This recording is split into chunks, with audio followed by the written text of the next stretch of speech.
এক বছর প্রফেসর মোহাম্মদ ইউনূসের নেতৃত্বাধীন অন্তর্বর্তীকালীন সরকারকে আমরা দেখি কি করে। 15টি সংস্কার কমিশন করে দিয়েছে।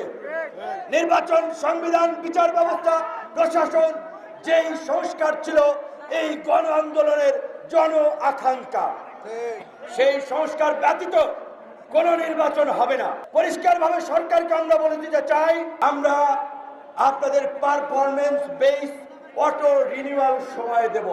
অর্থাৎ আপনারা ভালো কাজ করবেন, আমাদের সমর্থন পাবেন।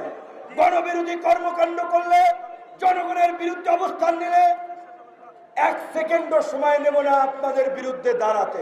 আজকের এই অন্তর্বর্তীকালীন সরকারের প্রতি বিএনপি, জামাত, বাম, ডান, দেশের আপামর জনসাধারণের সমর্থন আছে। কাজী এই সরকারের ম্যান্ডেট নাই, এই কথা বলার ভিত্তি নাই।